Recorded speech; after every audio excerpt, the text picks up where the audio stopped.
माघी गणेश चतुर्थी विशेष आज मी बनवणार आहे तुमच्या आवडीच्या बिस्किटपासून झटपट तयार होणारे मोदक। तर आज आपण ओरिओ बिस्किटचा वापर करून छान झटपट तयार होणारे मोदक तयार करणार आहोत। 10 मिनिटांच्या आत तयार होतात आणि चवीला तर इतके जबरदस्त लागतात की तुम्ही खातच राहाल। तर गणेश चतुर्थी विशेष हे मोदक बनवतोय, तर नैवेद्यासाठी तुम्ही हे झटपट तयार होणारे मोदक नक्की बनवा।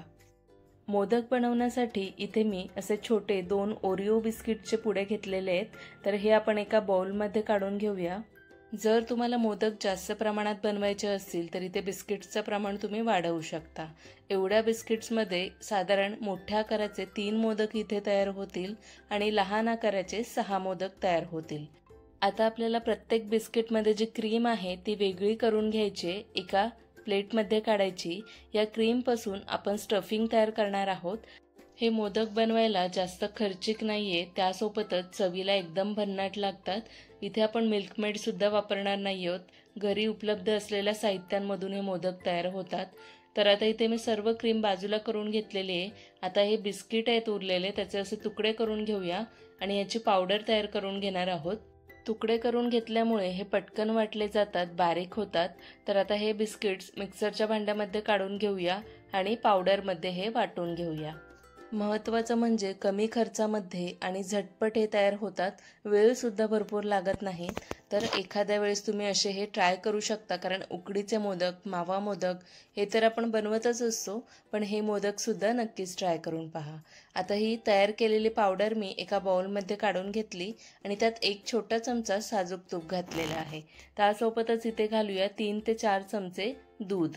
तूप घातल्यामुळे ह्या मोदकला खूप छान चव येईल आणि दूध घातल्यामुळे छान या मिश्रणाला बाइंडिंग येईल आणि मस्त असा मऊ गोळा तयार होईल। तर इथे मी 3 चमचेच दूध घातलेला आहे। तुम्हाला गरज वाटली तर पुन्हा तुम्ही घालू शकता। एक मऊ असा ह्याचा गोळा तयार करून घ्यायचा आहे। 3 चमचे दुधामध्येच याचा छान मऊ गोळा तयार झालेला आहे, त्यामुळे मी पुन्हा दूध घातलेलं नाहीये। हे पहा, असा गोळा तयार करून घ्यायचा आहे।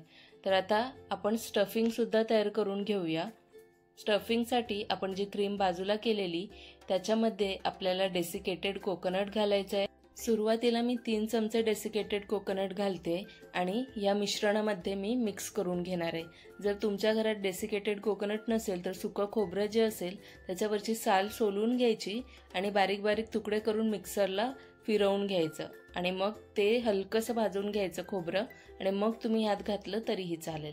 पुन्हा मी 1 चमचा डेसिकेटेड कोकोनट वाढवलं, म्हणजे 4 चमचे कोकोनट पावडर घातलेली आहे आणि थोडं तूप लावून घेतलं आणि मग मिक्स केलं, म्हणजे हे मिश्रण हाताला चिटकत नाही। तर आता दोन्ही हे गोळे तयार झालेले आहेत। मोदक बनवायला सुरुवात करूया। इथे मी मोदकचा साचा घेतलेला आहे। साच्याला तुपाने ग्रीस करून घ्यायचं, म्हणजे मोदक चिटकत नाहीत।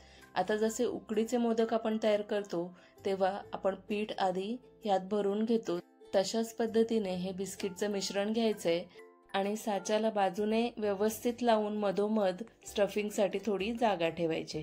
तर हे पहा, अशा पद्धतीने साच्याला मी आतून मस्त हे मिश्रण लावून घेतलेलं आहे। आता जे व्हाईट मिश्रण आहे ते मधोमध आपण भरून घेऊया। तुमच्या आवडीनुसार तुम्ही इथे भरू शकता आणि वरून पुन्हा बिस्किटचं हे मिश्रण आहे ते लावून वरून मोदकला व्यवस्थित बंद करून घेऊया। स्टफिंगमध्ये म्हणजेच क्रीममध्ये जे आपण डेसिकेटेड कोकोनट वापरलेले आहे त्यामुळे मोदकला खूपच जबरदस्त अशी चव येते। तर त्यामुळे ते स्किप करू नका, तर नक्कीच हे डेसिकेटेड कोकोनट स्टफिंगमध्ये वापरा। साच्यामधून मोदक इझिली असा वेगळा झालेला आहे आणि खूप सुंदर असा आकार आलेला आहे। तर आता एका प्लेटमध्ये मी काढून घेणार आहे। अशाच पद्धतीने सर्व मोदक मी तयार करणार आहे। तर इथे मी साचा मोठ्या आकाराचा घेतलेला, त्यामुळे एवढ्या मिश्रणापासून माझे इथे 3च मोदक झालेले आहेत। जर तुम्हाला जास्त मोदक हवे असतील तर इथे तुम्ही लहान साचा घ्या, म्हणजे इथे 6 मोदक तयार होतील एवढ्या मिश्रणापासून, किंवा बिस्किटांचं प्रमाण वाढवा म्हणजे जास्त मोदक तयार होतील। तर हे पहा, एक मोदक मी तुम्हाला कापून दाखवते। किती सुंदर अशी ही स्टफिंग दिसते।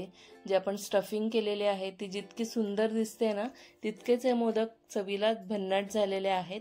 तर तुम्ही नक्कीच ट्राय करा आणि या गणेश चतुर्थीला हे ओरिओ मोदक नक्कीच बनवा। बनवायला इतके सोपे आहेत की कोणीही बनवू शकेल आणि चवीला सुद्धा जबरदस्त।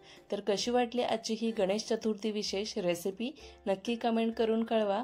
माझ्या रेसिपीज जर तुम्हाला आवडत असतील तर सबस्क्राईब करायला विसरू नका. भेटूया अशा एका पुढच्या नवीन व्हिडिओमध्ये एका वेगळ्या रेसिपीसोबत. धन्यवाद.